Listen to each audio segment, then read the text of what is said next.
These long dog days of summer, I mean, we just made it through a heat wave. Mama was parched through this heat wave. I was hitting up Dunkin' every single day, and I will continue to probably for the rest of my days, but especially this summer. Dunkin' is helping everyone stay cool this summer with its lineup of refreshers.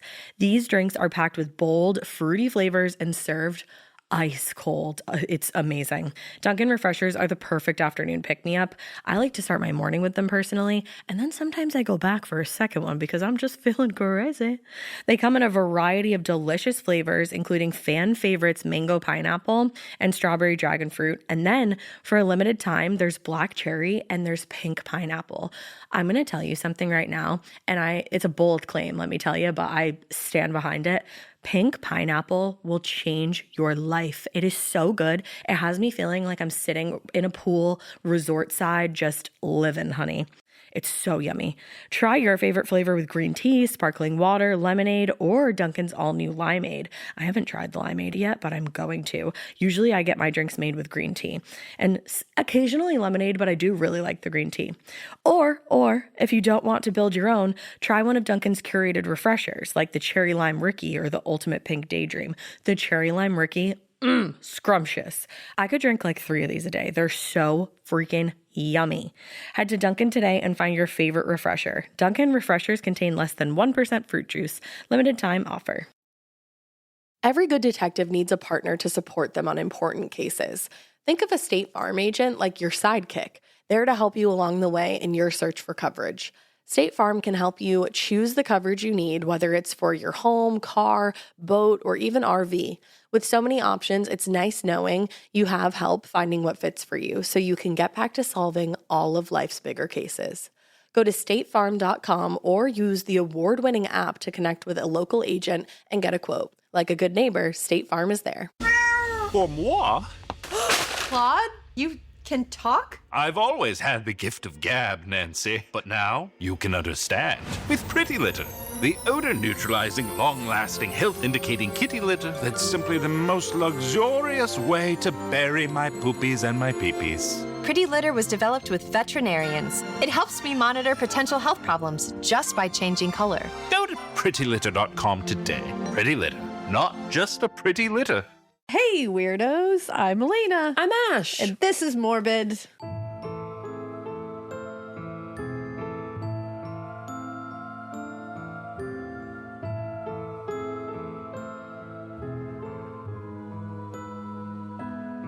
It's COVID-free Morbid! I am negative. She's negative, and so am I, because I had a brief moment yesterday where I was like, fuck. And I was like, no, I waited long enough. I know, I was going to Target, and then I decided I was not going to Target. I got hit with like this gnarly wave of nausea. And I was like, Drew, we have to go home. We have to go home. And then I took a COVID test, and it said, nope. And then I took another one this morning to be safe, and it was like, no, girl, you don't have COVID. It was like, you don't have COVID. You don't have it. Go to work. Yeah, and I was like, okay. No, I've been happy to come to work this week. Yeah, well, this that's week. good. No, This week, just this week. Just kidding. No, like, you know what I mean? When you get back from vacay and you're like, oh, I'll work. Yeah. Yeah. Vacation. Vacation. All right, well. But yeah, so COVID-free up in here. I was going to say, do you have like any other news about your life? No, except for the fact that I don't think he'll be listening for a long time to this because he started at the beginning. But Will Friedle from Boy Meets World also had COVID at the same time. So we were COVID buddies. Brothers. Yeah, we were COVID brothers. And so shout out to him whenever you get to this episode. Shout out to Will. I think he was probably going to listen to like some of the more recent ones to hear his shout out. Oh, yeah. So here's another shout out. Here's another one, Will. Yeah, for having COVID. Double shout outs for out. you. I feel like that's only fair to shout people out when you have COVID at the same time. It's true. You know, COVID brothers. COVID brothers. Yeah, don't get it, guys. It's not great. Yeah, it's just like, why would you? It is not I don't know great. why you made that choice in life, Elena. I don't either. Bizarre choice. It was not awesome, but COVID-free. Feeling good. COVID-free, yay. I don't really have any news since I last spoke to anybody. Yeah, I'm trying to think. Yeah. It's really just been a convalescing time up in this house, so. Yeah, I just been trying to get my life together back at home. My house is a fucking wreck. Get my life together. Between like the getting married thing of it all, like my That house whole got thing. super messy during that because like there's just fucking piles of wedding shit everywhere. yeah. And then we left.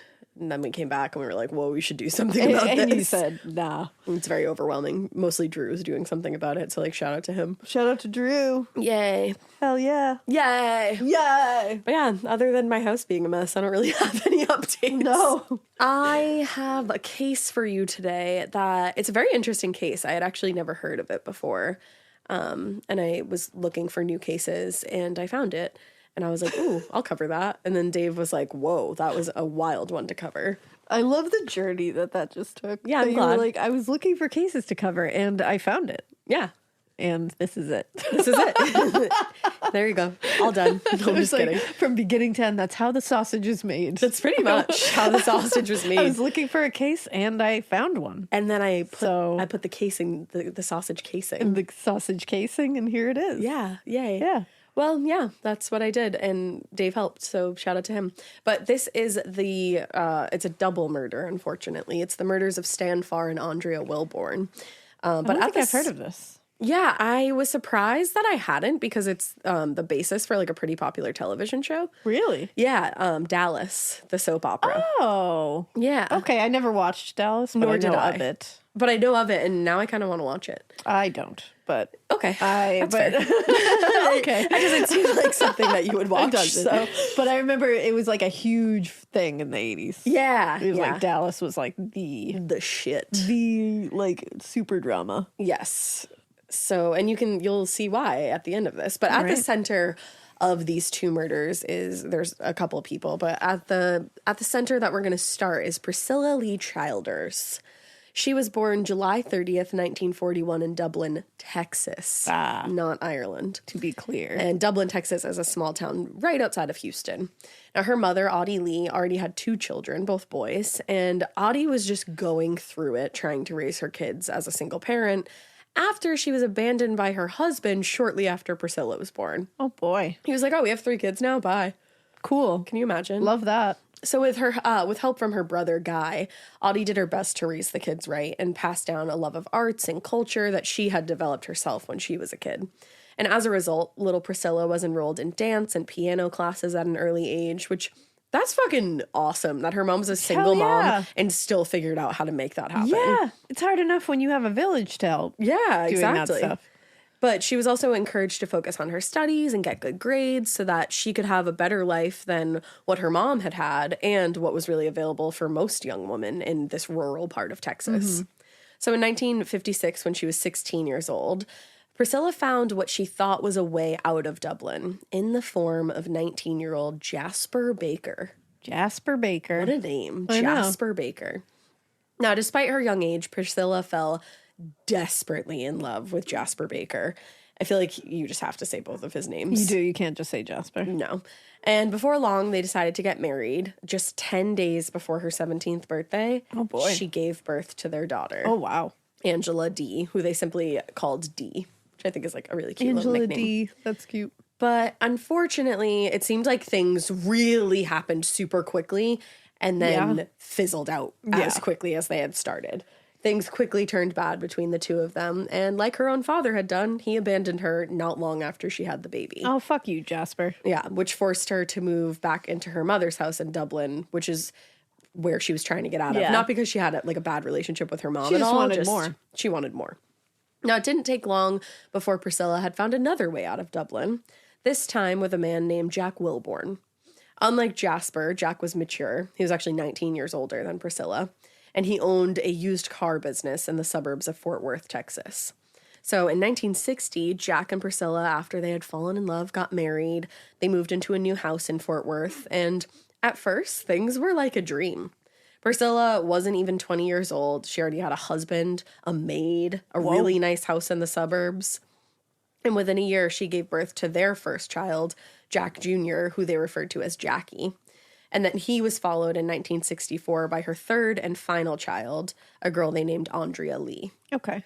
Now, from the outside, Priscilla and Jack's marriage really seemed ideal. They had a stable income, he owned that business, they had great kids, and they were members of one of the nicest country clubs in the state. Uh-oh. I just feel like there's too much good happening. Yeah, I feel like whenever it starts with a country club too, it's just like too it can perfect. It can go south quick. Yeah, I mean, it can always go well at the country club too, of course, but of course. I've never been there. But what people didn't see from the outside was that Jack and Priscilla had been drifting apart for quite some time. According to Priscilla, not long after Andrea was born, Jack became verbally and emotionally abusive towards her. She told a friend, Greg Brown, "I could never do anything right. I used to go out on the swing in the backyard and just cry at night." Oh, that's so sad. Which, like, you have 3 kids, you finally got your way out, and you you're think just you on have a this swing crying. Yeah, like you think you have this fairy tale life, and then he just changes, like, and gets so dark all of a sudden. It must be so lonely. Now, the problem, it seemed, was that while she had no trouble staying busy, 3 children and a husband that saw to the fact that she would stay busy, Priscilla didn't really have any identity aside from being a wife and a mother. And that was not the only identity she wanted to have. She was seeking. Yes. She had never finished high school. She never received really any kind of specialized training. She really didn't have any marketable skills because she was 17 when she married her first husband. So she was super dependent. Exactly. She was dependent on Jack for almost everything. So in order to combat the growing anxiety and the depression that she was starting to feel, she decided, you know what? I'm going to reinvent myself, which, like, I love. I love a little, like, a makeover reinvention moment, you know? Yeah. She grew her hair longer than it had ever been. She dyed it platinum blonde. Oh, wow. She's gorgeous. If you Google a picture of her, she's beautiful. She wore a lot heavier makeup than what most Texas housewives were wearing at the time. Get it, and girl. she started dressing in what could be considered more youthful and revealing outfits. They weren't really up to the women of Texas's standards at the time. Oh, please. But she was living her best life. According to Greg Brown, who wrote Texas Tragedy, the story of Priscilla Davis, Priscilla, quote, resembled the then sex symbol Bridget Bardot. Oh, wow. She is beautiful. Isn't she so pretty? Damn. And he said she looked like Bridget Bardot, who I also think is, like, unbelievably gorgeous. Truth. But she didn't really look like, you know, a homemaker, the mother of 3 young kids anymore, like what people thought that should look like. That's so absurd. Of course it is. Now, whether the aesthetic changes helped her to feel more satisfied with her life, it's kind of unknown, but they definitely caused her to get noticed by men other than Jack. Skip Hollandsworth of the New York Times wrote, "Each spring at the Colonial National Invitational Golf Tournament in Fort Worth, hordes of men would gather around," and this is so gross, "just to get a peek at what they fondly described as her balcony," which I'm assuming is her chest. Everybody needs to get it together. I'm like, You gotta get it together. guys, Because that's gross. why don't you just say, like, she's beautiful? Yeah. I just wanted To a admire chance to her look at her beauty. because she's beautiful. Yeah. I wanted to see her balcony. I wanted to look at her tits. Go watch porn, asshole, and be quiet about you're it. an asshole. Like, what yeah, the fuck? that's really gross. And it's like hordes of men gathering around to like just Leer at her. at Yeah. her balcony. What the fuck are you doing Balcony? calling it a balcony? That's like, just God, dumb. there's so many problems here. Many. Now, one day in 1967, during a mixed doubles games on the courts of, I think it's Ridgely, a country club, Priscilla met a new admirer, young oil tycoon Cullen Davis. That's a name. Cullen Davis. That's a name. She's got a thing for names, I Yeah, think. you got to pick a strong name. Yeah. Now, despite being a complete stranger to Priscilla, Cullen was very well known in and around Fort Worth as the son of Kenneth Stinky Davis. Oof. They called him Stinky. What a name. Yeah, I don't know. What a nickname. That's something. Came from somewhere. Sure did. I don't really know if I want to know where. I don't at all. But Stinky Davis was one of Fort Worth's wealthiest oil men. You can't not laugh when you say that. He had a lot of fucking money. And after graduating from Texas... You need to have a lot of money if your nickname is Stinky. If you're going to go by Stinky Davis, you better have some you need money. something going for you. You need something. Now, after graduating from Texas A&M University around 1955, Cullen returned home to Fort Worth and went to work for his father's and his family's oil business. In 1962, he got married to his first wife, Sandra. And actually, that day in 1967, during that mixed doubles game, he and his wife, Sandra, were playing against Priscilla and her friend. Oh. And that's how he met Priscilla. Oh. but with his wife, who he was married to. Oh. But that marriage was never really a happy marriage. And Sandra went through a lot, we will come to see. Oh. According to Skip Hollandsworth, Cullen was best known around Fort Worth for his way with women. And his marriage to Sandra never really stopped him from pursuing women. So he's a pig. He is something. So Cullen and Sandra Davis, they had wealth, they had status, and with their 2 boys, they made for a very respectable family from the outside. But at 34 years old, he's thinking, he's this young buck. Respectability and stability weren't really what he wanted. Which, by the time I'm 34, I would love some respectability and stability. Seriously. But what he was after was passion and adventure. You can have all of that. Yeah, why can't you have all that together? You can be passionate and adventure and still be stable and respectable. Yeah, why not? Yeah. But apparently not in Cullen's mind. Later, after he divorced Sandra, Cullen would tell the press that he'd only married his first wife, quote, because it seemed like the right thing to do at the time. That's what every woman wants to hear. Yeah. And it's like, you have 2 children. And why would you ever say that about the mother of your children? It's like, come on, man. Knowing that your children could hear that. Say that. Yeah. Now, it seems that Cullen, though, and Priscilla had been having similar existential crises, and each was seeking to shake up their lives. So they kind of met during a time where it was a perfect storm. Yeah, I was going to say, yeah. Now, she hadn't exactly been looking to have an outright affair, but after their meeting on the tennis courts, Priscilla and Cullen did start seeing each other regularly, but secretly. They were meeting at Green Oaks Inn in Fort Worth to, keep everything hush-hush. In early 1968, Cullen suggested that they take a trip to Acapulco, is it? Yeah. Okay, Acapulco. thank you. They wanted to go there for the weekend. But unbeknownst to them, Jack Wilborn had a sneaking suspicion that his wife was seeing somebody else. And in late December, he hired a private detective to follow Priscilla. Uh-oh. Now, the private detective reported back to him about this trip to Acapulco. And Jack, in turn, called Sandra Davis and informed her that her husband was fucking around on her with his wife. I mean... So in case you're not following, Jack is married to Priscilla, but Priscilla is seeing Cullen, who's married to Sandra, and Jack calls Sandra. And is like, we should probably team up here because our spouses are cheating on us with each other. Precisely. And together they did team up. They went full VH1 cheaters with a private investigator. Wow. They all, including the PI, devised a plan to wait at the airport for the plane to arrive from Mexico and then follow the car to Green Oaks Inn, where they decided they would surprise them and put an end to the love affair. Or so they thought. That's pretty hilarious. Yeah. I love that method. I think that's great. Exposed. I think it's great. I'm it's just like you call the other one, you're like, well, we're both in the similar spot here. So and at that point, when you've been wronged to that extent, why not get a little bit of enjoyment out of the exposure? Yeah, well, of it and all? you're both showing up and being like, we both know. Yeah. So it's all out in the open. Exactly. No more this person knows or that person knows or this person doesn't know this part or nope. We we're all on know. the same page. We're Everything's all out here. All of the dirty laundry right on the line. Yeah.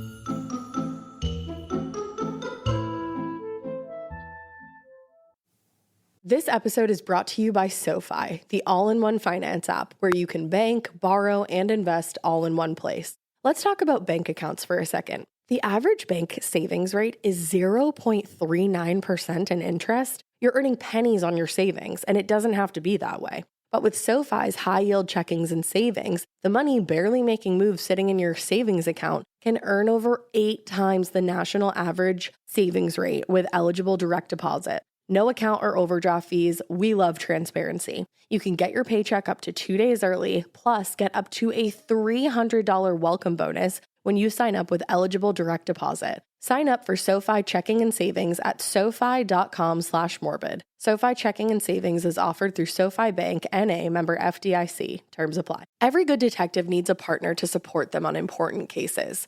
Think of a State Farm agent like your sidekick, there to help you along the way in your search for coverage. State Farm can help you choose the coverage you need, whether it's for your home, car, boat, or even RV. With so many options, it's nice knowing you have help finding what fits for you so you can get back to solving all of life's bigger cases. Go to statefarm.com or use the award-winning app to connect with a local agent and get a quote. Like a good neighbor, State Farm is there.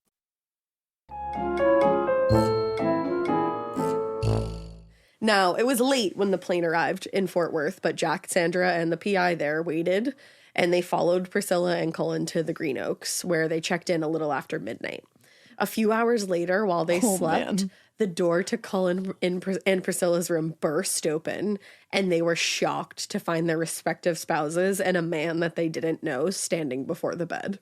Yikes. Unclear exactly how they, the PI and busted open that door. Jack and Sandra were able to get in there, but they did. Priscilla jumped from the bed and ran to the bathroom trying to hide, but it was too late. I was going to say, that's not going to work. The private investigator had already managed to take several photos of the couple in bed together, and a messy divorce was soon to follow.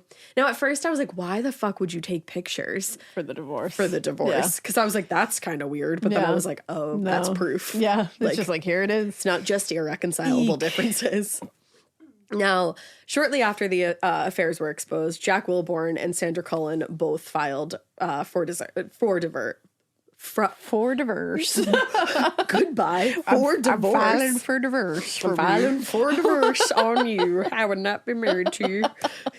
Yeah, it's wild too, because usually people in these like older stories and stuff that you'll hear, like at least one of them doesn't. Yeah, like divorce, this wild thing will happen. They're always, like, I want to stay. And you're thinking it's going to be like, oh, they're going to try to work it out. But this one's just like, it's like, pretty cut and dry. They're both just like, nope. Well, because Cullen already wasn't treating Sandra very well at all. No. And I think Jack Priscilla and Jack weren't happy. So it was like, I don't think any love was lost here. I think it was just betrayal. Yes, which is not cool. No. It's like, just get divorced. That's the thing. Then you guys can be together. Right. Now, Priscilla immediately moved out of the house, and she was put up by Cullen in a large apartment in a Fort Worth high-rise, while Jack retained custody of the children. Oh, wow. Sandra also had no intention of making the divorce easy for Cullen. In court, she, quote, accused Cullen of slapping her in public, beating her in private, until she had bruises covering her face. Whoa. Yeah. And then he does that shit? Yeah, and then he does some other shit that you're like, you're just a violent man. Yeah. Yeah. She also accused him of extensive infidelity and neglect and claimed that was justification for a large alimony and child support, as well as full custody of their two kids, which, like, go for it all, baby. Yeah, go get it for all, it girl. all. Sandra for everything. Cullen never challenged her for custody or even seemed to care that he wasn't going to see his children anymore. But the alimony was another matter entirely. Yeah, of course. Fight Screw for your the money. kids, but that's really gross. fight for the money. That's really gross. That's like nasty. shameful. He's nasty. The divorces were granted that summer, but Cullen would spend the next 30 years fighting Sandra in court over the financial settlement. Jesus. Yeah. Now, free of their previous relationships, though, Priscilla and Cullen wasted no time formalizing their own relationship, and they got married on August 29th, 1968. Okay. That date was doubly significant for Cullen, as it was the day that his father, Kenneth Davis, died on his wedding day. Oh. Leaving his entire oil empire to Cullen and Cullen's two brothers. Damn. At the time of Kenneth Davis's death, his company, Ken Davis Industries International, was earning roughly $300 million a year. What the fuck? Back then. Today, that would mean they were earning $2.5 billion per year. Yeah. In a lifetime, that's inconceivable. Oh my God. Yeah, you can't even get the word out. You're like, I was like, I kept thinking unthinkable, but I was like, something is more intense than that. Inconceivable. But in a year? $2.5 billion. I always think about that with like billionaires. I'm like, that's just like my brain won't conceive of that much money, like even existing. Because you can't Never even mind picture someone it. having it. Yeah. It's just wild to me. Like, it just feels like it's not real. No. And I think at some point, like, people that even have that money, they don't even Can't conceive of it. really conceive it. Yeah. Damn. Crazy. But That's unbelievable. In the years that followed, Cullen and his brothers increased that revenue to more than $1 billion annually. Damn. So they were making even more, like, they were making crazy money, like Damn. unthinkable, inconceivable money, to use both your words. Damn. But his 1/3 ownership made Cullen obviously one of the wealthiest men in Texas.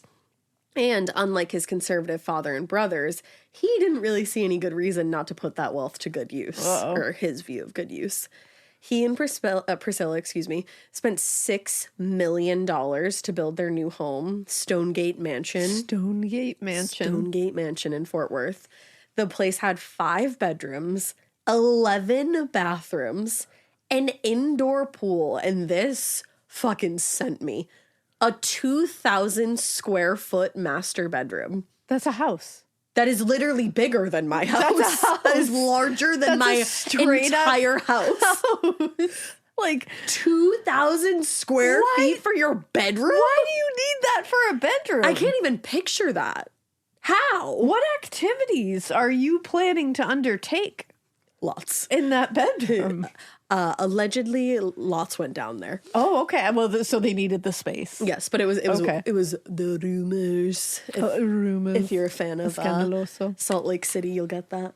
But they also purchased a ton of artwork that was all scattered throughout the house and collectively valued at close to $3 million back Holy then. shite. So like billions now, probably. Pretty soon after moving in, this is a lot. Cullen commissioned a 6 by 8 foot oil painting of him and Priscilla to hang in the foyer. That is, The most humble of men. that's the most oil tycoon shit I've ever heard. 6 by 8 feet. It was literally bigger than John. that painting was bigger than John. A bigger than John painting of you and your spouse. Like, shit. Just shit. Shit. That's such oil tycoon behavior. I was like, wow. Like, it's just commissioning an oil painting of you. I just think about it like commissioning an oil painting of of me and John, just like Please this is do. us. Please do. Hang it in your foyer. Do you even have a foyer? What's a fucking foyer? Is that like the entryway to your house, your foyer? I think it is. Yeah. Just like in case you didn't know whose house you were in, boom! It's like, here we are in oil form. The humble of it all. Mikey just was right. Mikey just said that's some Schitt's Creek shit. That is some Schitt's Creek shit. That See, and really it didn't is. work out for them either. That's very true. They also bought a skybox at Texas Stadium, which Priscilla decorated entirely in pink. And my note on that. So my note on, You could decorate a box? I think if you own it outright. Oh, shit. I didn't even know that. My note for the oil painting was humble man's, but my note for decorating that exclusively in pink, respect. I love it. He lavished her in all the clothing that she could have ever dreamed of and expensive jewelry, including a necklace with the phrase "rich bitch" Shut the fuck spelled up. out in diamonds. This isn't real. This is Dallas. Now I know how that was after this. No, literally Yeah. it was. I also would like to inform you that Dave and I are getting matching necklaces that say "rich bitch." We decided. Yeah. Are we rich bitches? No. Are we going to wear rich bitch necklaces? Yes. Can you imagine actually purchasing that? Rich bitch. And imagine John gets you a gift and you open it up and the wrapping paper, you peel it back and you see, it's this long box. It probably has this beautiful jewelry in it. You open it and it's a fucking necklace that spells out "rich just bitch" says, in "Rich diamonds. bitch." Can you imagine? I'd be like, what does this mean? What does it mean? What does it mean? I'm sure Priscilla was just like, hell yeah. Yeah, Priscilla fucking When you loved have that billions and billions, you're like, yep, shit. Rich bitch. that's part of my genome at this point. So let's go. Dave and I were crying about That this. is amazing. Yeah. Other purchases included a Learjet, an apartment. Oh, just a Learjet. Just a Okay. jet. Yeah. An apartment at the Waldorf Astoria in New York, and lots of European vacations. Holy shit. Now, eventually the rather lavish and decadent lifestyle that Cullen and Priscilla were living really would become common among Texas high society and, like I was saying, serve as the basis for the soap opera Dallas. Makes sense. But in the late 60s and early 70s, their displays of wealth at this time were still considered very gauche. Very good. Very gauche, I love that word. I do too. Among the old guard of Dallas-Fort Worth oil money. They Yeah. were all turning their fucking noses up to that. Like, what are you doing with your rich bitch necklace? Because you know what? Their way of doing rich Was hush hush. Is so, like, Priscilla and Cullen's is so Gauche. It is gauche. It is and the it's like so gauchest. tacky and Yes. just like right in your face. And all these older money ones are like the Gilmores, you know? Bitch. Where it's like, I literally make Gilmore Girls references later. Because it's like they're rich. Like you look at Emily and Richard and you're like, yeah, you got money. Yeah, but it's like that nice old things. money. You know, Right. like it looks like that old money. Yes. That's like just like old world kind of decorating and shit. Exactly. Wait, it's so funny because literally like the next 2 sentences love after it. that, I wrote an Emily Gilmore Another reference. thing I can always compare anything back to is Gilmore It's true. Girls. And I got that from you. You did. Because you gave Pass me your that love of Gilmore Girls. But yes, so everybody was like, yeah, you're being real gauche. And most of the society women quietly resented having to welcome, you know, the one-time wife of a used car salesman into the fold. And they felt that Priscilla probably slept her way up to the top and, you know, made her way up that social ladder by doing so, which reminded me of Emily and the DAR ladies in Gilmore Girls. That's very much when they, in the movie. The new one. Or in the reboot. Yep. Yeah, when they like shit all over that girl. And then Emily's like, here's the thing. Emily's like, you're not going to get in. Yeah. Like, they're going to talk shit about you, and then they're not going to let you what we in. do. Like, yeah. It's so good. true. But I immediately saw that. Everybody's got to stop worrying about everybody else. Yeah, just fuck off. Everybody's just worry about your own shit. Live your own life. You only have one, presumably. You all have, like, these women all have money. It's like, you're all living. Yeah, So just shut the fuck up. live and your way. Let the other person live their Yeah. way. Talk Who talk gives a about it shit? quietly, like whatever. That's Like, the I thing. love You want to gossip. talk shit to each other, but, like, there's no reason to be, like, nasty. No, that's the thing. You don't need to be nasty about anything. It's just, it's not nice to be nasty. Worry about your own nose. But they weren't alone, these ladies. Eventually, Cullen's brother Bill actually ended up filing a lawsuit against him, claiming that Cullen had, quote, run up personal debts of at least $16 million back then. How does that happen? And was using Ken Davis's, like the company's assets as collateral for obtaining personal loans. What the fuck does he need loans for? That's the other thing. I have no fucking going idea. on here? I think he was spending I mean, yeah. like clearly. unfathomable amounts of money. Now, the suit was eventually settled and Bill actually bought his share out of the company, but by that point his relationship with Cullen, his brother, was completely destroyed beyond repair. Damn. Now, really never having been one for working, Priscilla instead filled her days spending money and becoming what somebody might say is a trophy wife, a symbol of Cullen Davis's success, and she was happy to be one. Yeah, as long as she was fine with it. At that point. At his request, she completed her physical transformation by getting a boob job, There you go. which only made her less welcome in the eyes of Dallas-Fort Worth society because they were like, fake tits, No, never. Who gives a shit about people's tits? It's like, bitch, if I could get a boob job, I would get a Leave boob job. people's boobs alone. My boobs are my boobs. Shut up about them. So one friend told Greg Brown she was known in Fort Worth, but not socially accepted because, and this is a quote, they all thought she was a whore. Jeez. Which is like really mean. But it didn't really seem like Priscilla was interested in trying to fit in with those women who shunned her rather than, you know, try to integrate herself into a group who never wanted her in the first place. Yeah, fuck that. She was like, fuck y'all. I deal with that on the reg. And don't try to be friends with people who don't want to be friends with you, man. No, it's not worth not it. worth it. She was like, I can just spend my days planning vacations and decorating and redecorating my mansion. Yeah, there you go. And she loved to plan for the one social event of the year that she really did enjoy, the annual Colonial Invitational Golf Tournament. That was like her favorite event of the year. Now, while Cullen liked having a beautiful wife on his arm, that didn't keep him from getting jealous whenever the press paid more attention to Priscilla than they did to him. And after a year or two of marriage, the adventure and excitement of the early days of their relationship did begin to wear off. And Cullen's less attractive qualities shone brighter than they had when they first met. And I just want to give everybody a trigger warning here for domestic abuse. At first, the abuse was verbal and emotional, much like what she went through with her previous husband, but it didn't take long for the abuse with Cullen to become physical. One night at the apartment Cullen kept in Dallas, he and Priscilla, got into a trivial argument that just became more and more heated over time. And without warning, he punched her in the face several times, breaking her nose. Oh, fuck him. Broke her nose. Are you kidding me? No. What the Like, fuck is wrong with this guy? you punch a woman in the face once, Breaking her Oh my god! nose? And then like multiple times and break her nose. Yeah, he sounds like and this is the same guy who abandoned his children, so this is not shocking. No. Now, sadly, Priscilla was not the only one who suffered Cullen's abuse. And I want to give another trigger warning here for domestic abuse and also animal abuse. It's going to be quick because I can't even deal. Priscilla's daughter Dee moved in with her mother shortly after Priscilla had divorced from Jack. She was also a frequent target for her stepfather's rage. Oh, this makes me so angry. One night after Dee had gone to bed, she was woken up in the night by Cullen, who walked her back down to the kitchen and berated her for forgetting to lock one of the doors before going to bed. What the fuck is like this guy needs like He's on a power trip. ugh, Sounds like my get a stepdad. hobby.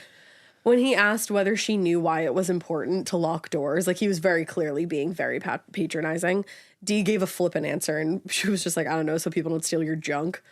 And that infuriated him to the point that he hit her in the face. My God. So Priscilla heard her daughter scream and she ran down into the kitchen carrying their newly acquired kitten in her arms. And Cullen was still infuriated. He grabbed the cat and slammed it on the kitchen floor and did it over and over again until the cat passed away. that guy needs to be locked away. He's a fucking animal. He's an animal. An animal. That's animal like behavior. I almost cried just thinking about it. I That's was writing animal this behavior. and then I literally went around to all my cats and pet them because I was like, I can't imagine So let me get that. this straight. You abandoned your children. Yep. After being physically abusive to their after mother. being physically abusive to their mother. You have punched your new wife in the face several times. Breaking her nose. You have hit her daughter, not even your biological daughter, Yep. in the face. Yep. And now you have killed a kitten. Yep. This What man is. What else is there? This man is. Like, what else is there? Oh, you'll see. Are you kidding me? No. Oh. Years later, in an interview with A&E, Cullen acknowledged this incident, saying, I killed the cat, I admit it. It was a dumb thing to do, but Dee had smarted off to me. Oh, get so fucked, you little bitch of a man. I shouldn't have killed the cat, but it was the kid's fault for not The locking kid the door. smarted off to me. Shut the fuck up. So that made you kill a fucking animal? What the fuck? Shut the fuck up, Cullen. This guy is a piece of garbage. Now, those instances of domestic and animal abuse unfortunately did not dissolve the relationship between Priscilla and Cullen, and she still tried her best to keep up outward appearances. In lieu of acceptance into Texas high society, they took vacations and extended stays in places like Vegas and Palm Springs, and they actually started socializing with stars, some being Kenny Rogers and his wife Margot. And Kenny and Margot both took a liking to Priscilla immediately. They said they found her charming and quote-unquote down home, but Cullen was decidedly less well received. Margot Rogers recalled her husband was kind of shifty looking. He had one of those looks where he looked out one side of his eye. Like she had his number. She was like, something's off here. Now, despite her opinion on Cullen, Margot and Priscilla had become close in the early 70s and maintained a friendship throughout the years. And later in an interview with Greg Brown, Margot commented on Cullen and Priscilla's marriage, saying she was kind of disconnected from him and everything around her. Not aloof, just observant. Now, Patricia stuck with her husband through the early 70s, continuing to keep up the appearances at social functions and events where she knew there was going to be press coverage. But by 1974, she just couldn't tolerate the abuse any longer. But the problem was everything they owned belonged to him. Ooh. Just as in her previous marriage, she had no real identity or income that wasn't tied to her husband. Oh, no. And she worried that if she and her daughter Dee left, they'd be destitute. Like, they'd have nothing. Ugh. Now, this is like beautiful. Seeing her suffering, the Davises' longtime maid, Cora, took Priscilla aside and insisted to her that she take the $1,500 that she herself had in savings. Stop That's all it. she had. Stop it. And she was like, I want you to take it and leave him for good. Oh my because I see what he's doing God. to you and I see what's going on here. And like, you've got to get out of here. What a selfless, kind human being. Like, Holy shit. wow. Now, obviously, And obviously it was that bad. that this woman That is this willing woman to is give up her willing to life give up her savings. entire savings to be like, you got to get out of here. You gotta go. And Wow. like, she clearly cared for Priscilla and Priscilla's daughter so Yeah. much. Now, taking the savings of somebody who had so less than she did and so little anyways was less than ideal, but under the circumstances, it was really the only option that Priscilla had. So on July 30th, 1974, the day that she turned 33, Priscilla took Cora's $1,500 and filed for a divorce from Cullen. Wow. Now, when Jasper Baker, her first husband there, abandoned her after the birth of their daughter, Priscilla was left with nothing. And like I said earlier, had to move back to her mom's house in Dublin, Texas. When she left Jack Wilborn in 1968, she also was left with little more than her daughter and the clothes on her back. And this time, Priscilla was determined to end the marriage and come out ahead. She wasn't going to walk away from this with nothing. No. In her filing, she accused Cullen of multiple forms of abuse and cruelty, which was directed at both her and her daughter. And the stories she told the judge were very similar to the stories that Sandra Davis had told in her divorce filing. So it seems like this is his pattern. So there's a pattern, and that did not earn him any fans in the courtroom.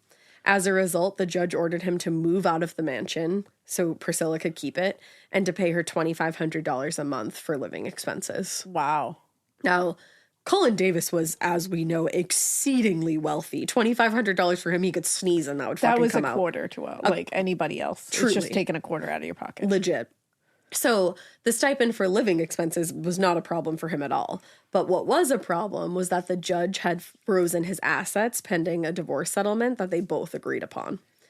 Now, as somebody accustomed to spending large amounts of money whenever he fucking felt like it, that restriction to him felt so unreasonable. Oh, shut the fuck up. So in November of 1974, he petitioned the judge to permit him to sell off nearly 45,000 shares of stock out of his Western Drill Company. And he cited his reasons, a national credit crunch and short-term loans to various banks in the total of $14 million. Wow. So he was like, I have all this tied up and like, I can't, like, I need you to let me get some of it. Yeah. Which, again, why do you have $14 million tied up in loans when you are a literal billionaire? That's basically what I don't get. Now, Judge Eatson refused the request and instead increased his monthly payments to Priscilla from $2,500 to $3,000. He was like, you're not impressing me with the sob stories here. I know that you have access to different money. And so he increased the amount, but the couple was back before Judge Eatson the next month, where Cullen was ordered to pay Priscilla an additional $18,500, quote, advance on community property for trial expenses. Jeez. So he's just making it so that Cullen has to pay out the ass, which I love. That's hilarious. The court appearances dragged on for the next 2 years, with Priscilla or Cullen asking for postponements for one reason or another. Divorce is incredibly messy, and I can't imagine with this amount of money how much messier it would be. And in the meantime, Priscilla started dating former Texas Christian University basketball star turned restaurant owner Stan Farr. In February 1976, Farr moved into the mansion, and for the first time in a long time in Priscilla's life, it felt like things were getting back to normal for her. Her daughter Dee was almost 18 years old now. She was living still at home, and Andrea, her other younger daughter, was coming to visit regularly. And even the divorce settlement actually seemed to be going in the right direction. On August 2nd, Priscilla and Cullen appeared again before the judge, and this time Cullen's monthly payments were increased to $5,000 per month, and he was ordered to pay Priscilla an additional $25,000 for accumulated bills and another $25,000 to cover legal expenses. Damn. Because they were like, you have money up the asshole. Yeah, start paying it. Now, after what felt like a victory in the courtroom that day, Priscilla and Stan went out to dinner at the old Swiss house with friends Bev Bass and Gus Bubba Gavril to celebrate. Because they were like, Bubba. Why not? Bubba. I know Bubba. It was a little after midnight when they returned home. Stan got out of the car to open the large iron gates, and they made their way up the driveway that led to the house. As she fumbled in her purse to find the keys to the front door, though, Priscilla looked through the window and she noticed that the lights on the security panel indicated that the front door had been opened since they left hours earlier. Huh. She figured maybe it was Andrea who was coming to stay with them for the evening, or even maybe her daughter Dee. But so she shrugged it off and just made their way into the house. Once inside, Stan climbed the stairs to head to the master bedroom, and Priscilla just went to go into the kitchen to turn the lights off. And that was where she noticed what looked like a bloody handprint on the basement door. Oh, shit. Priscilla took a few steps toward the basement, but between the security panel and the handprint on the door, something was beginning to feel very wrong, and she called out for Stan instead. After a few seconds with no reply, she decided to go to the bedroom to find her boyfriend. But as she made her way toward the stairs, she was startled by a man dressed in all black, wearing a woman's black wig, who emerged from the laundry room on her right. What the fuck? As he emerged, he greeted her, saying hi, Oh, right before shooting her in the stomach at close range. holy shit. So some man dressed in all black, wearing a black woman's wig, Just says hi. like black hair, emerges from the laundry room, says hi, and shoots you in the stomach. Wow. So alerted by the sound of the gun and Priscilla's scream, Stan rushed downstairs and found the door leading into the kitchen was locked, so he couldn't get in there. Without any warning, though, the intruder shot through the door, and when the door did open, the two men started struggling, and during the struggle, Stan was shot 3 more times. Oh, no. Sensing that it might be her only opportunity to flee, though, Priscilla forced herself to stand up after being shot in the fucking stomach, and managed to actually get out of the house through the sliding glass door that led out to a courtyard. And once outside, she started running toward the road, but the intruder chased after her my God. and caught up to her and started dragging her back toward the house. What the fuck? But luckily, there was a split second where he was startled by a sound and let go of Priscilla's arm, which let her fall to the ground. And when he went to investigate the noise, she scrambled to hide into the bushes nearby, and then she heard voices coming from the driveway, and several more shots rang out. So the commotion prompted her to run toward the road, and after making it past the gate, she ran to the nearest house and started ringing the doorbell over and over. And she shouted to whoever was on the other side, "My name is Priscilla Davis. I live in the big house in the middle of the field off Holland. I'm very wounded. Cullen is up there killing my children. He's killing everyone." Oh my God. That just gave me full chills. Me too. Holy shit. Wild. So the neighbors called an ambulance and emergency services did arrive a short time later. Priscilla was taken to the hospital to be treated for the gunshot wound to her stomach. And there she would learn that Stan didn't make it. Oh, no. He was killed. And neither did her 12-year-old daughter, Andrea, Her 12-year-old daughter. who was she didn't even live at the staying mansion. She was there? just staying there for the night. She was found dead in the basement. Holy shit. And Priscilla also learned that the commotion she had heard in the driveway was her friends Bev Bass and Bubba Gavril, who had pulled up to the house just as she slipped out into the courtyard. Oh my God. Gavril had confronted the intruder, who shot him several times Bubba. before fleeing the scene. He was in critical condition, and he would survive the attack ultimately, good. but he would be paralyzed for the rest of his life. Are you kidding? Holy Paralyzed. shit. This is like devastating. Devastating. So despite having been shot in the stomach, Priscilla was still conscious and able to speak, and she identified her attacker as her ex-husband. Holy shit. Even on the ambulance ride there, she was telling ambulance drivers, he, quote, put on a black wig and started shooting all my kids. Oh my God. At 4:30 a.m., Fort Worth police surrounded the home of Karen Master, a quote-unquote friend, with whom Cullen had been staying with, and called inside demanding that he surrender. His only request was that he be allowed to dress before coming outside. They should have said no. They should have said no, but they consented. And he was taken into custody without incident. And when they searched the house and his car, they discovered several handguns hidden. 5 in Karen's house and 2 in a styrofoam chest in the trunk of Cullen's car. So he had 7 fucking What the guns just fuck? lying about.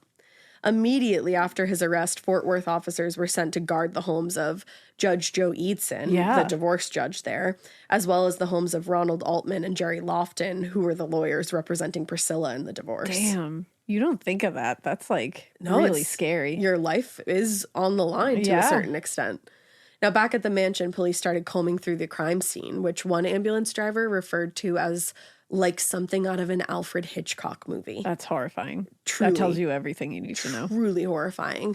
There were 2 large pools of blood on the floor leading from the kitchen to the foyer, one where Priscilla was shot, and the other in the spot where Stan's body had fallen.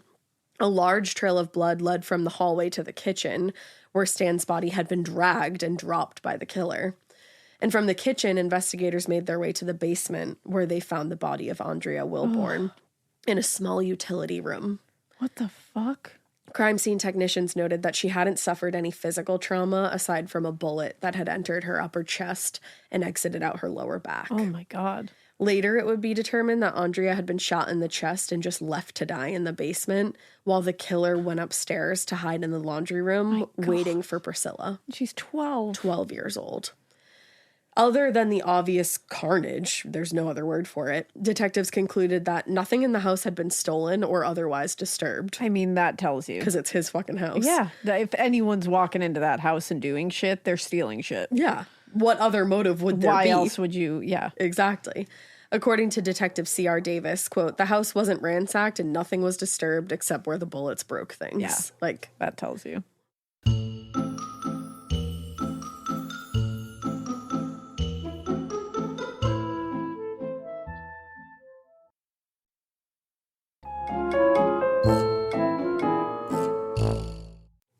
now, while Priscilla and Bubba Garville were in no shape to speak to the police after a certain point, Priscilla's friend Bev Bass was, and she corroborated what Priscilla had managed to tell the police before being hospitalized. Now, it's important to note that they had no chance to talk after this had all happened. You're right. So she is corroborating the story. Yeah. And I'm saying that for a reason. She's just saying it because that's what happened, what she saw happen. What she saw. According to Bev, she planned to stay at the house that evening, and she and Gavril arrived shortly after Priscilla and Stan. According to Captain J.W. Tyndall, the young lady recognized this person as Davis and called out his name. Oh. At the same time, the suspect wheeled and shot Mr. Gavril in the side. So she recognized him and called him by name. And that's before she's even spoken to Priscilla, who at that point had already told ambulance drivers it was Cullen. Fuck? So they're both saying it was Cullen. Damn. Now, Bass, she said she ran as soon as the shooting started and was briefly pursued by the attacker, but he eventually fled as she made her way to a nearby convenience store where a security guard called police. Holy shit. But the fact that both of them are like, yeah, it was Cullen, we know him. I mean, they're not just pulling that out of their ass. No, of course they're not. And I don't know if everybody's been listening, but he's proven him. Do you remember in school when you just knew that your teacher had a favorite of everything? They would always use the same blue dry erase marker when they wrote on the board, or they would talk nonstop about their favorite element during science. I had a teacher once that literally had a favorite brand of marker. She would only write with specific markers, and if another marker ended up in her classroom, she was TO'd. And honestly, I was probably her favorite student because at the end of the year, I got her that specific brand of marker. Let's talk about their real favorite thing, though. Their favorite tissue brand. Kleenex. According to teacher lists, they are the #1 facial tissue trusted by teachers. Kleenex Ultra Soft tissues are silky soft to help prevent skin irritation, and now you can take them anywhere with Kleenex Snap and Go. I absolutely love Kleenex Snap and Go. It's so perfect to have that in your car. I had a cold last week and I was just... Honey, my nose was a faucet. I hate to do this to you, but it was disgusting. Drew literally came out of our garage with like 15 of the Kleenex Snap and Goes, and I put those in my glove compartment, and honey, they were easy access. It was so nice knowing that I didn't have to blow my nose into like an old wrapper that I had. Ew. So do the best thing for your kids' teachers and stock up on the ultimate classroom favorite. Maybe it'll make them their teacher's favorite student. They definitely have a favorite. Don't even get me started because, again, you know it was me. For whatever happens next, grab Kleenex. The best summer pieces are the ones you end up wearing on repeat. Comfortable, versatile, and somehow right for almost every occasion. Quince makes it easy to create a summer wardrobe that you'll love, with elevated essentials made from premium materials like European linen, organic cotton, and washable silk, without the traditional retail markup. I love that! Quince's 100% European linen pants, dresses, and tops are the pieces that you absolutely will reach for all summer long. I absolutely love their linen. I have so many pairs of their linen pants, which you can dress up or you can dress down in the summer. Like, say you're going to a nice dinner, you can pair it with like a silk shirt, a really cute necklace, some good, makeup and an updo. Or if you're just looking for a more casual look, you can do the linen pants with like a loose button-up shirt and you still look really chic, kind of like, I don't know, Diane Keaton vibes, I kind of think. Also, it's not just apparel. Quince also offers elevated essentials for your home, from bedding and bath to kitchen essentials and furniture. They have it all, honey. I am a big lover of Quince, and I really do think you will be too. Make your summer wardrobe feel easier. Go to quince.com/morbid for free shipping on your order and 365-day returns. Now available in Canada too. That's QUINCE.com/morbid for free shipping and 365-day returns. Quince.com/morbid. Himself to be a very violent and scary human being. Absolutely. And now a human being who is losing a lot of money. Yeah. And his home, you know, Exactly. technically. Now, despite having been arrested on charges of murder and attempted murder, on August 4th, Cullen Davis was released on an $80,000 bond, which, of course, he had gross. no trouble paying. In his statement to a shocked group of reporters, Justice of the Peace W.W. Matthews defended the bond, saying, "It was the amount recommended by the district attorney, and I stayed with it." Cool. When pressed, he speculated, "This man probably will never hurt anybody again. He was just drunk. The police told me he was quite drunk, and they say when he gets drunk, he gets really mad." It's like, yeah, how comforting that he probably won't break into anybody's house and open fire on 5 people. That has to be the stupidest shit I have ever heard. Probably. Flow out of a person's fucking face. Like, he was just drunk. Well, he probably won't do it again. People in this case need to get so fucked. Why? It's so, that is Why open your mouth and say words if those are going to be unthinkable. them? Well, you know, he got drunk. He gets mad. He punches his wife. He gets mad. He slaps his stepdaughter. He gets mad. He beats a kitten on the floor until it dies. Yep. He's just drunk. Maybe he won't get drunk and mad again. We can all just kind of cross our fingers, right? A week later, while still recovering at Harris Hospital, Priscilla gave her formal statement to the Assistant District Attorney Joe Shannon Jr.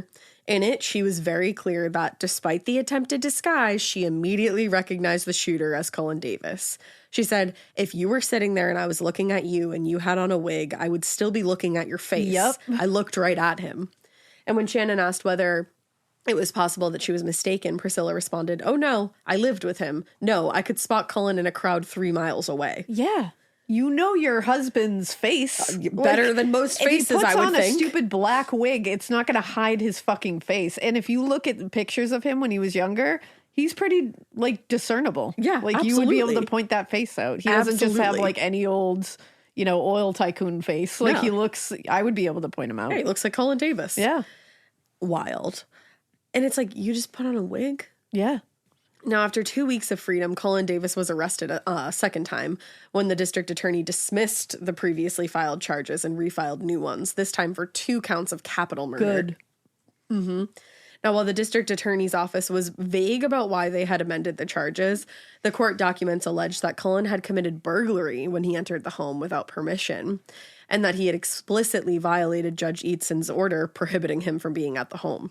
In Texas, capital murder carries a mandatory sentence of either life in prison or death, and the district attorney indicated their intention to seek the death penalty in this case.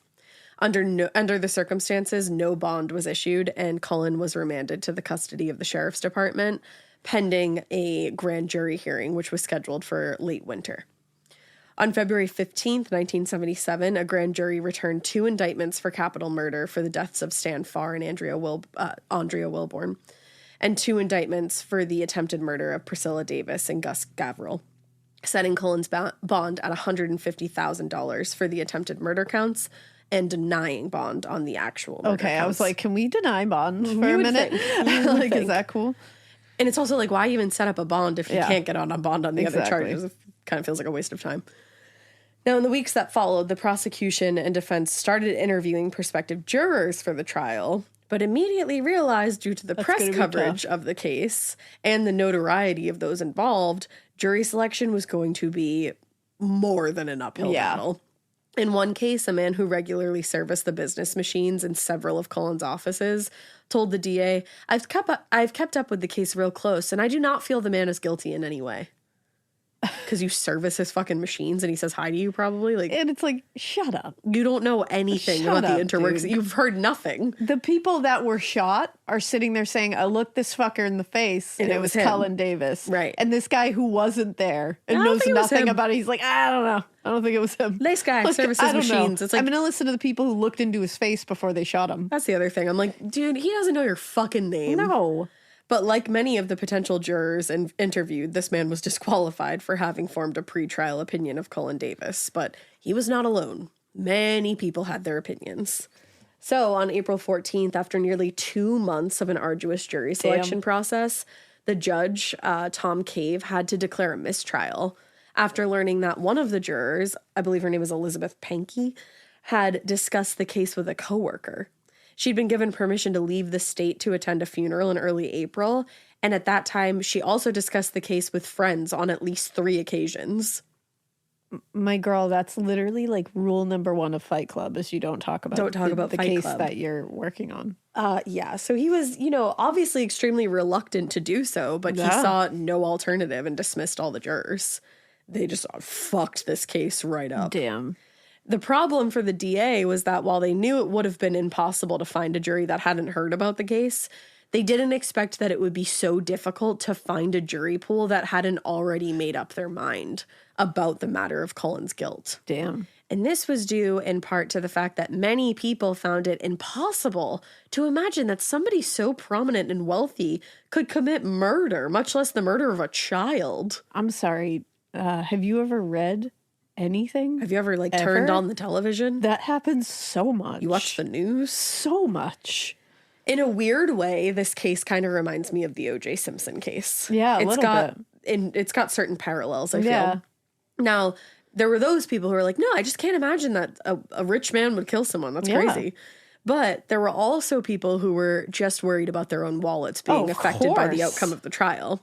There were countless influential people who stood to lose considerable sums of money. Oh, this is so dirty. It's so disgusting. If he had been found guilty, they would have lost everything. In total, he owed nearly $6 million in outstanding loans at every major bank in the Dallas-Fort Worth area. Wow. Like, so why? he gets benefits from being a dirtbag who can't pay his debts. Yeah, because That seems owe right. money. And while his being refused bond had already hurt their chances of being paid, his being found guilty would mean that they were unlikely to ever get their money back, and that was their main concern. Money This is over the really life of a gross. 12-year-old. And he would have killed everyone in that house if he Of course if he he was would have. able to before he Yeah. got disturbed. Now, equally challenging for the prosecution were the rumors about Priscilla that had started spreading almost immediately after Cullen's arrest. Cullen's defense team, led by the rather theatrical Richard Racehorse Hines. You heard that right. This man's nickname is Racehorse. I don't want to know anything else about that. Better than Stinky, but Better still than Stinky, wild. but real wild. Texas is a wild place. Sure is. It just is. But yeah, Racehorse Hines there had filed several motions to access witness testimony and other materials that they believe portrayed Priscilla in a negative light. I love that this woman got shot in her own home and her child was murdered And in her her own home. boyfriend. And they're like, you know what's a great way to go about this? We should just make sure that she looks like a dumb bitch. And Smear it's like, campaign. yeah, that's a great idea. The person who got shot and lost She their was child. shot in Yeah. the stomach, lost her child, Was one punched of her in the face by this man. punched in the face by this man, lost an animal because this man beat it. But let's make her look like an asshole. Yeah, let's definitely do that. Now, Sometimes nothing. it's like you look at these things and you're like, the justice system has so much fucking work to do. Oh, it's so flawed, and especially Because shit like this is like really. I think especially when it comes to wealthy people in the Yeah. justice system. Now, nothing came of their efforts in court, really, of, trying to get the witness testimony and all that. But they were very public about these attempts, and that was enough to plant seeds seeds of doubt in the minds of the public. Of course, because nobody ever wants to look actually at like facts. Yeah. It's just whatever sounds the most salacious. Exactly. And there were stories that while they weren't exactly slanderous, they didn't paint Priscilla in a good light. They painted her in a negative light. Her own investigators had alleged that there was a contract on her life, quote, and when she did go out, usually late at night and always with close friends, Priscilla wore a silver-plated .32 strapped to a custom-made holster on her right boot. Damn. It's like clearly she was afraid of this man. She's going out with a fucking holster. Yeah. Now, despite being the victim, though, the rumors and innuendo encouraged by the defense made her seem like the one who was guilty, which I don't even know how you could spin that. That's the thing. Like, my God. And before Get it together. This poor woman, before the trial began, Priscilla received a call from the wife of a quote-unquote prominent industrialist who had business dealings with Cullen. And this wife asked her to quote-unquote let Cullen off the hook. I know he punched you in the face and broke your nose and murdered your kitten in front of you after abusing your child. Let him off the hook. Let him off the hook. Like, Priscilla, you have to be a down, dirty, empty, pathetic bitch to call someone up and ask that. But like, what a bunch of shameful fucks. Yeah, get the bells ready. Let's go down the street. All y'all are the most shameful of fucks I have ever heard. It's insanity. Like, truly. To pick up the phone and call a woman who all of those things happen to, because it's going to affect your husband's business dealings. Whose 12-year-old daughter was murdered. But your business dealings are the most important let him here. off the hook. Oh my goodness. So Priscilla was perplexed, assuming that the woman was talking about the divorce settlement. And of course, you know, it didn't occur to her that this woman was talking about the murder of it all. Let him walk free. Later, she recalled, she pointed out that I had gotten a lot of nice things that I never had before. Wow. She said how everyone knew Cullen was a weak person, but he wasn't the only person in the world with money. What the fuck? Now, finally, the What caller... an empty soul. Oh, yeah, and she's going to double down. She got to the point and said, Priscilla, I think the best thing for you would be to move out of town and change your name. Honestly, bitch? Like, that's a cunt right there. You're a cunt. The best thing for... The best thing for you would be to move... If I got that fucking phone call after all of that... Oh, honey. Now, Priscilla later commented on that call saying, I was dumbstruck. All I could think to say was, we all have to answer to God. Damn. I would say, much worse. I can't believe after everything she had gone through, this is what she's dealing with. Are these pieces of shit. Heinous. But by summer, the trial was officially moved to Amarillo, Texas? I think so, yeah. Yeah. And pretrial hearings began quietly in June. Once again, the prosecution and defense found themselves in a struggle, though, to find mutually agreeable jurors.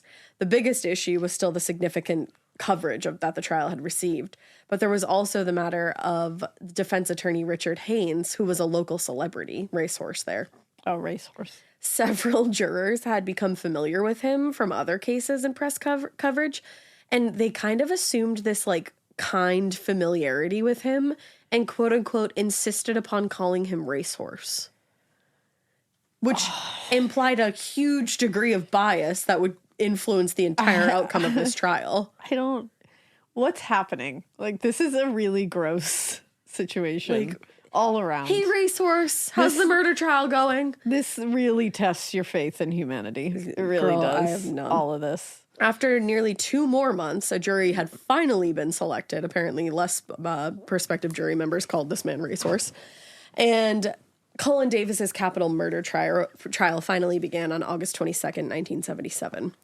In his opening statement to the jury, District Attorney Tim Curry, with the shot, Tim Curry let out the prosecution's simple case. He said Cullen Davis learned of a setback in his divorce proceedings, then went that night to the mansion he and his estranged wife Priscilla once shared with the intent to kill her.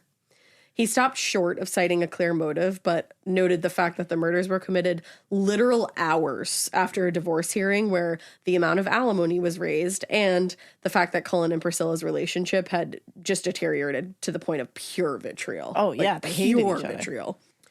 The fact that it happened hours after, I'm like, that's after the alimony was you raised. need to know. That's pure motive. Hours. Pure motive. Not even days, a couple of hours. Yeah. They went to dinner and then that happened. That's the most solid motive ever. Truly. And again, 2 people recognized him who had no time to get any kind of story straight but told the exact same story. Now, Priscilla was among the first witnesses to take the stand, and she spent nearly 6 hours answering Curry's questions and giving her detailed account of the attack. She really didn't say anything that she hadn't already stated in her statement given to the police and to the district attorney's office, but that didn't stop the defense from repeatedly objecting to her testimony, claiming, among other things, that she, quote, ignored the rules of the court and was referring to hearsay evidence. Shut up. It's like, this is all in her statement. Yeah.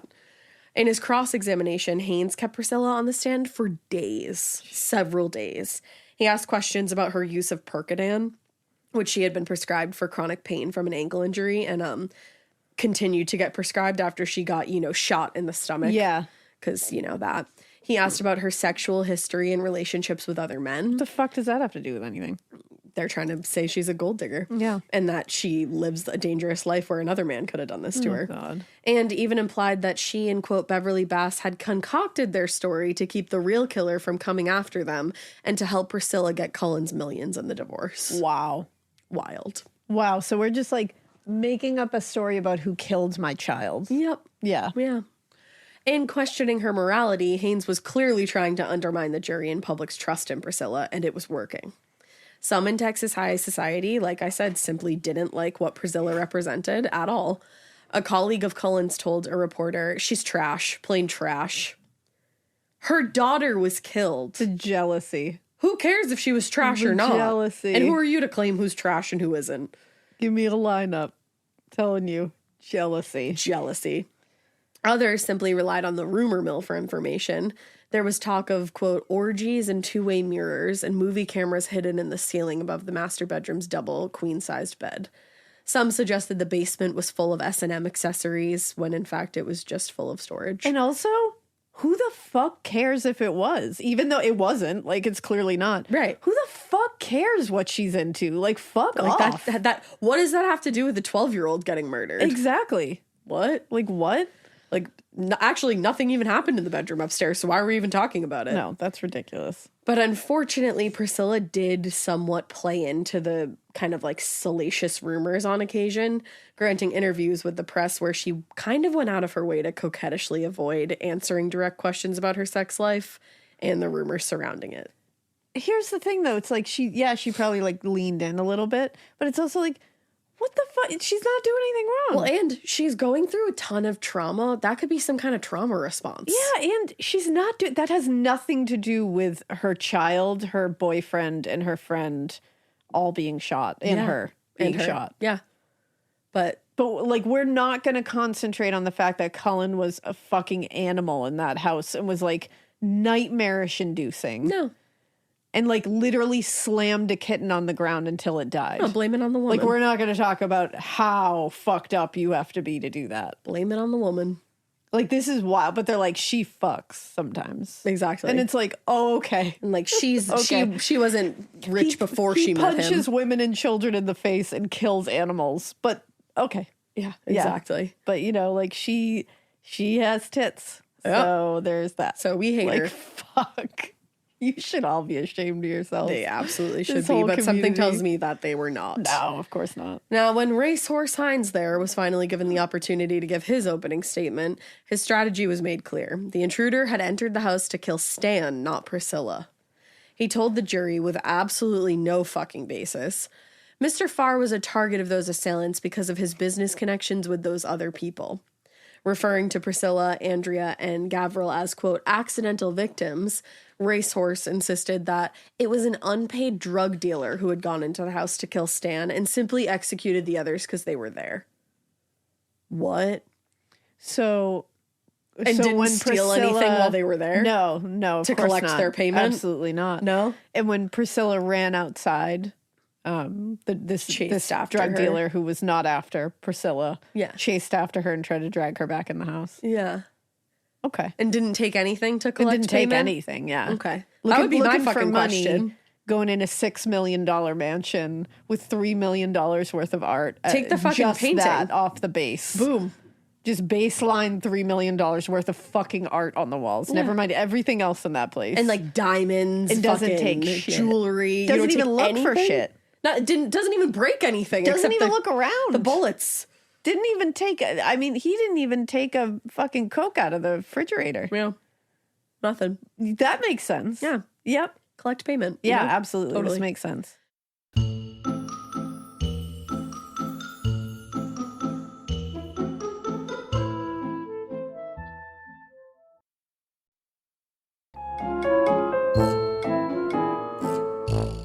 Wild. The defense had zero zero evidence of Stan being a drug user or of owing anyone money with drugs. That's the for other drugs. thing. It's like, yeah, let's definitely just slander this dead man who was murdered that night. Yeah, trying to totally. save his, like, the people he cared about. Literally zero evidence, but Haynes still called several witnesses who claimed to have seen Stan associating with drug dealers. Okay, well, you know what? How is that not hearsay? Exactly. Hearsay is such a confusing. That's the thing. That doesn't to make me. any sense. Like, I saw him be naughty once. And What? it's like, what? No, what? No, the you fuck? didn't. I don't And it's even like, you know know what you. we do have actual record of? Cullen being a fucking animal. There's a literal record of that. Yes. That's why the divorce proceedings several were records. going so well for Priscilla, because he had done the exact same shit to his last wife. Exactly. He has a clear pattern of being an abusive piece of shit who clearly was escalating his violence. Like, he's abusive to his first wife. He has an affair. He abandons his kids, children. doesn't give a shit about them, just cares about the money. Marries the new wife, starts abusing her too, abusing her child, killing animals. Yep. And now he's mad because he's got to lose more money. And that's the other thing that you can point to. This motherfucker was still in court with Sandra fighting over money. Yeah. This is a paid ad by BetterHelp. I happen to be somebody that struggles with people pleasing. So a lot of times I will build things up and up and up and up and up and then kind of get to the point where I'm like, I need to let this out to this person. Even in 2026, that stigma and just stigma in general can get in the way of a lot of things, like getting support for your mental health. Maybe you've encouraged friends to consider therapy while avoiding taking that first step yourself because you're busy. You're worried about what other people might think, or telling yourself that you should handle this all alone. But therapy with BetterHelp, the world's largest online therapy platform, can be a space to slow down and talk through what's been building before it feels unmanageable. Just take a short questionnaire to identify your needs and preferences, and BetterHelp will handle the initial therapist matching work for you. Their industry-leading match rate means BetterHelp typically gets it right the first time. Feel confident knowing BetterHelp therapists work according to a strict code of conduct and are fully qualified. Don't let hesitation hold you back. Find support with BetterHelp. Sign up and get 10% off at betterhelp.com/morbid. That's BetterHelp, HELP.com/morbid. Hi, it's Sierra Miller. I can't wait for you to check out my new collection of shoes and accessories at Designer Shoe Warehouse. If you love shoes as much as I do, then trust me, I got you. From cute sneakerinas to the perfect flip-flops to stunning heels, these shoes are all style, no drama. It's a girl's girl summer, and DSW has just the shoes. Shop the Sierra Miller collection right now at your DSW store or dsw.com. Upset didn't wanna about lose losing money. money. It's clear Yeah. as day. Exactly. What the fuck, y'all? Ugh. But in his cross-examination of Priscilla, all Haynes needed to do was question Stan's moral character and imply drug use, and the jury's imaginations let that do the That rest. prejudices the jury. I don't understand how that's allowed. I don't either. I don't at all. Other witnesses for the defense included Karen Masters, who that's where Cullen was friend. found. Yeah, the quote-unquote friend. Yeah. They were more than friends. Clearly. She claimed that Cullen was in bed next to her at the time of the killing. Friends. Totally. And the other witness for the defense was the owner of a small Fort Worth nursery, who claimed that he had sneaked onto the property on the night of the murders.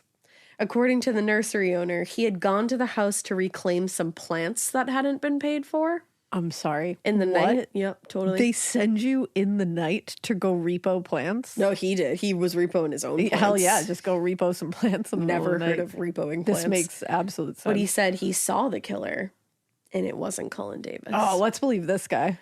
I believe him. Like the rumors and innuendos surrounding the trial, it never seemed to occur to anyone to question whether those statements were actually true. No, take it at face value. For instance, Cullen being in bed beside Masters on the night of the murder seems like it would be a good alibi, but that information was noticeably absent from her statement to police given that same night, and never ever came up in subsequent police interviews. Yeah, she just forgot. It happened that at the trial she remembered that. Yeah. Now Multiple interviews Now. with the police. Now that I think about it, he was asleep in bed next to me. Yeah, right next to me. Best friends. Totally.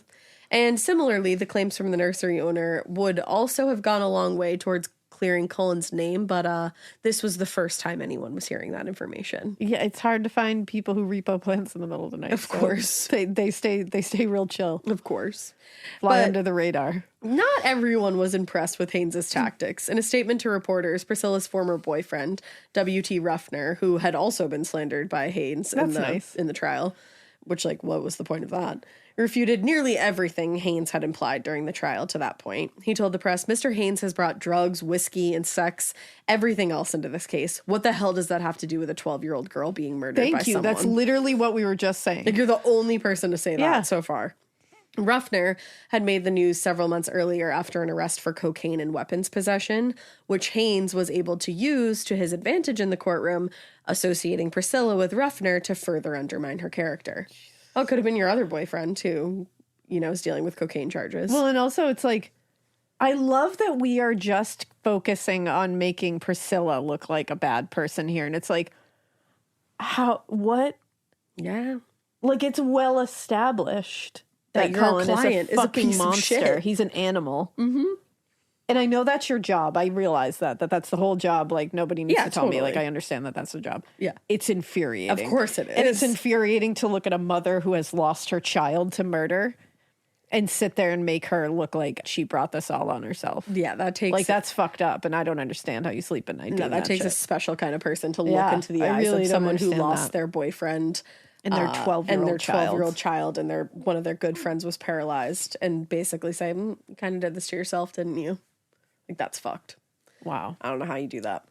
But after nearly 4 months of witness testimony, final arguments began on November 16th, 1977. In his 95-minute closing statement, which, like, go off, King, Assistant District Attorney Tolly Wilson summarized their belief that after becoming enraged by yet another divorce court ruling in Priscilla's favor, Cullen Davis donned an obvious disguise, snuck into the home where he killed Stan Farr and his stepdaughter Andrea Wilborn, and attempted to kill Priscilla and Gus Gavril. They also reminded the jury that both Priscilla Gavril and Bev Bass had all positively identified Cullen as the shooter. I love that just means nothing to these people. Because they're... Like, it's just meaning nothing. They don't care. They went into this all with preconceived notions. As for Cullen's supposed alibi, Wilson pointed out that Karen Masters had failed to mention it to the police in her statement, and even on the stand seemed uncertain as to whether Cullen was in bed at the time of the murders. He said she asked him on 4 different occasions when he got in after she found out about the murder. So I think we have to conclude that Karen Master knows herself that Thomas Cullen Davis was not at her house at the time of those murders, at the time those murders were committed. Fucking Karen. What the fuck's wrong Karen with was you, like, too? No, he was in bed with me. And then she was like, I had to ask him a few times when he got back. Imagine after the murders. protecting a man who beats women, murders kittens. No. Imagine being that person. No, I won't. Like, imagine that being who you go down as, Karen. Imagine. Karen. Can you imagine it, Karen? Because that's how you go down here. Mm-hmm. Now, in his nearly 3-hour closing statement, Haynes again went after Priscilla's character, telling the jury, Priscilla Davis is the Machiavellian influence behind this whole thing. Right. What? Right. According to the defense, Priscilla had conspired with Gavril and Bass to frame Cullen for the murder in order to access his vast fortune. Oh, so he was just fine being paralyzed for life. And again, I don't understand saying that she did this to access his vast fortune. 3 hours before this happened, she had access to it. Yeah. She would... Why the fuck would she have gone and made this all messy when she was getting exactly what she she was wanted winning. and 2 deserved? Like, the judge was on her side. He was giving her the up and up every time. If this jury hadn't been from this community, any other jury would have been like, what the fuck? Yeah, they'd be like, that doesn't make any sense. That argument sucks. That literally doesn't make sense. But he continued. Miss Bass is one of a series of young girls in Mrs. Davis's history who has been corrupted by the drugs and sex at the mansion since Davis moved out and divorce proceedings began in 1974.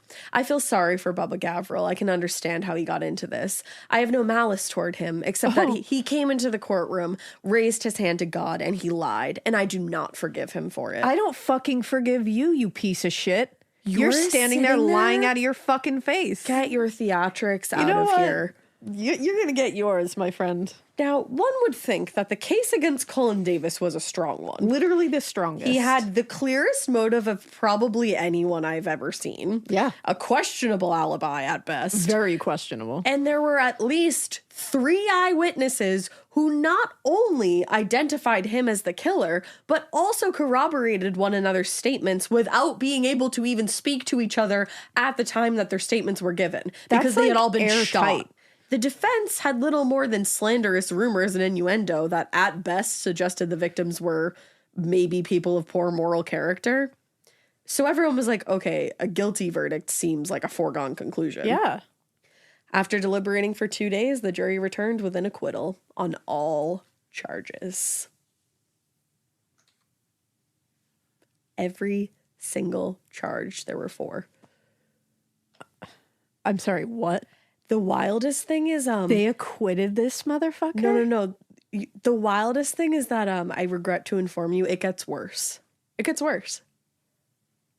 I am without Flabbergasted. thought. Flabbergasted. My brain just erased itself. No, Like, it when just I went got boop. to that point, I was like, No. I was like, wait, does acquitted not mean what I thought? I was worried that something like a something even mistrial, akin maybe. to that happened, because you said something about an A&E documentary where he talked, and I was like, oh, that fucker is still talking.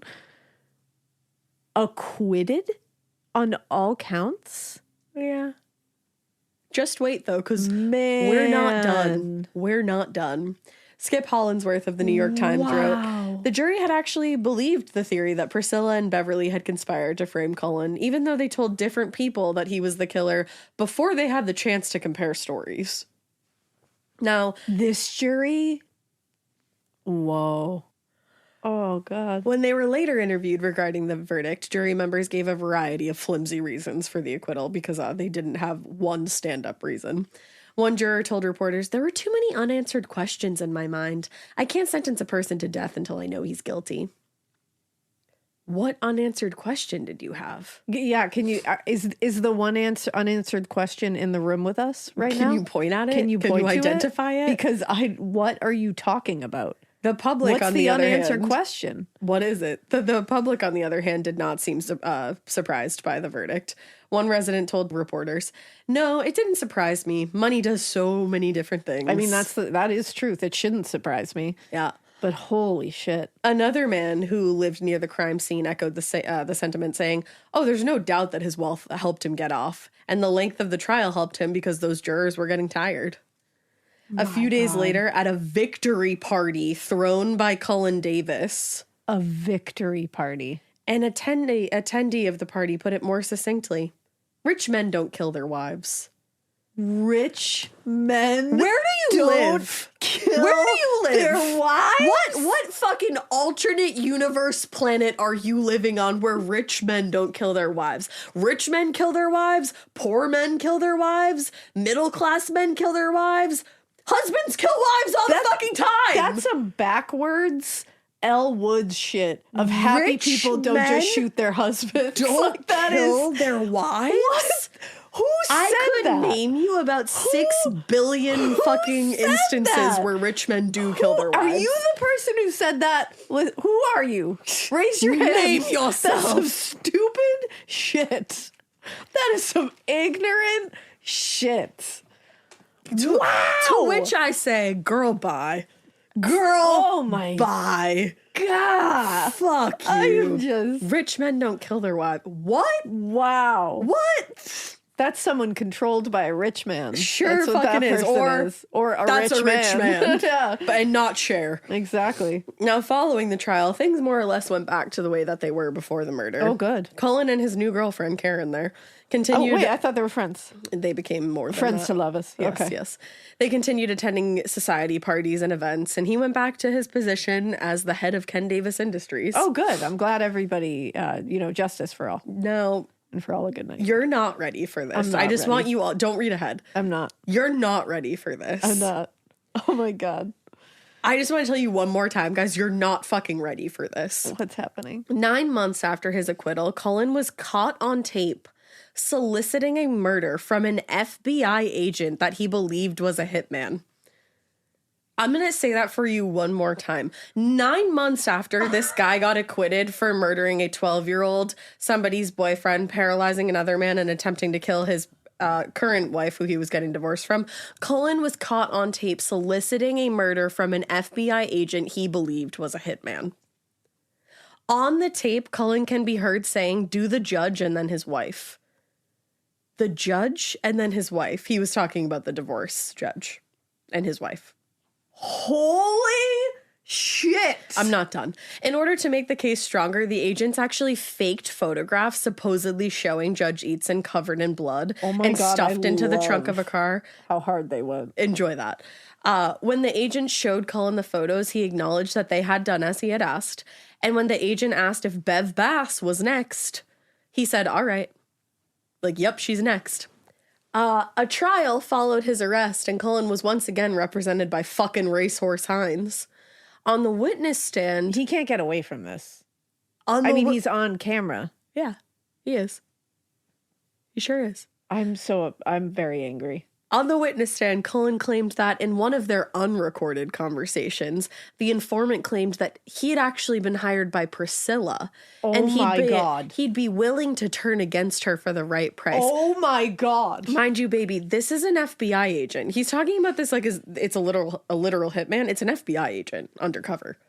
He sheepishly admitted that he had been tricked by yet another of his ex-wife's schemes. Given the amount of damning evidence against him, the story was fucking preposterous and implausible. I am without words. Get ready. Because in November of 1979, that jury returned a verdict of not guilty and Cullen was yet again acquitted.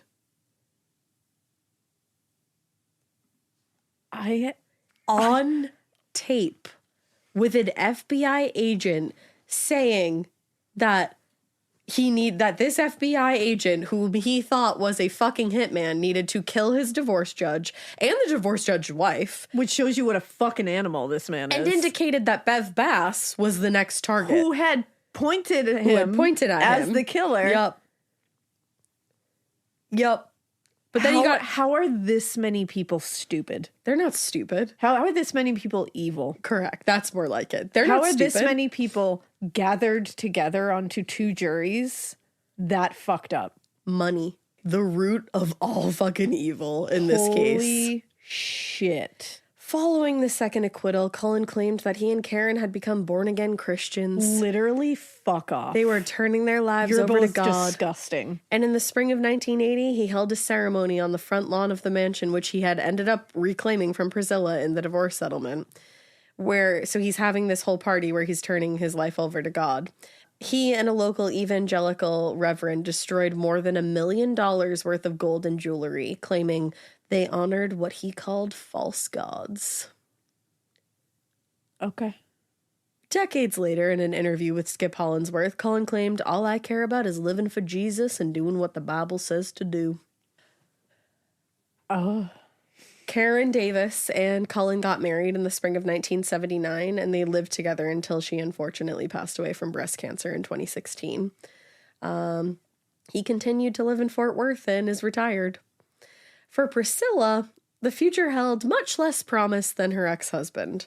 After the trial, she and Cullen finally did reach a settlement in their divorce, where she retained a large alimony payment. But unfortunately, she continued to live as she had when she was still married to the wealthiest man in Texas, picking up the check for everyone whenever they went out and continuing to buy big-ticket items. And according to Hollandsworth, by the early 1990s, she was close to broke. She lived in a one-bedroom apartment, drove an old, rusty Cadillac, and even did part-time work at Neiman Marcus, passing out fragrance samples. Wow. Now, despite her wild slide down the economic and social ladder, friends say that Priscilla lived a contented life in her later years, and her only regret was that her ex-husband was never brought to justice. And on February 19th, 2001, unfortunately, she also died from breast cancer at the age of 59 years old. Wow. Not a fucking ounce of justice in this case was served. Wow. Caught on tape with the FBI. You were caught on tape asking for two people to be murdered and then acknowledging that they had done the job correctly, and then agreeing to another person being murdered. Say what you want about Racehorse, but he's a fucking defense attorney. Holy shit. Like, poof, my mind Wow. is blown. I literally don't even know how to comprehend this. Wild. I don't know how to comprehend it. Absolutely wild. Truly one of the craziest stories I think I've ever read. Wow. I don't understand the FBI I don't of it understand all. any of that. You I were don't. caught on tape with the FBI. And everybody was like, I don't know. I don't know. Should we trust the FBI? Like, who knows? Why don't we trust Cullen? Oh, okay, you guys. Wow. I need to go into deep meditation or something. I'm so put off by that. And just how sad for Stan Farr's family and for Andrea Wilborn. Man, Fucked. I'm just shocked. I'm shocked. Shocked. I don't even have anything to say. Yep. That's that. Wow. Okay. So, we hope you keep listening. And we hope you Keep it weird. But not so weird that any of this. Wow. Not so weird, Wow. y'all.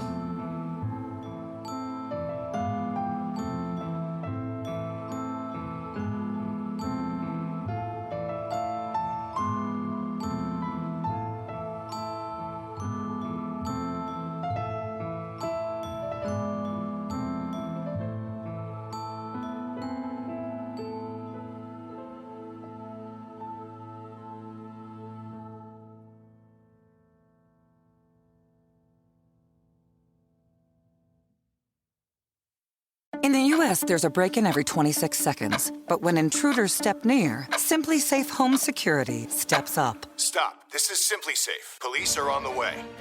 Using AI alerts, U.S.-based live agents help deter break-ins. Simply Safe, no long-term contracts. Save 50% on your new system with professional monitoring at simplysafe.com/SXM or with promo code SXM. Outdoor deterrence requires a Simply Safe Active Guard outdoor protection plan starting at $49.99 a month. Visit simplysafe.com/licenses for alarm license information. Tennessee 2012. You wouldn't take financial advice from a 72 hours in a single day alpha influencer, would you? Same goes if you're in a car accident or any accident. Who you choose matters. That's why Morgan & Morgan exists. They're the largest injury law firm in America, and they've built a reputation by actually winning cases, not just talking about it. Over 1,000 lawyers across all 50 states and $30 billion recovered. Injured? Go to forthepeople.com/podcast. That's forthepeople.com/podcast.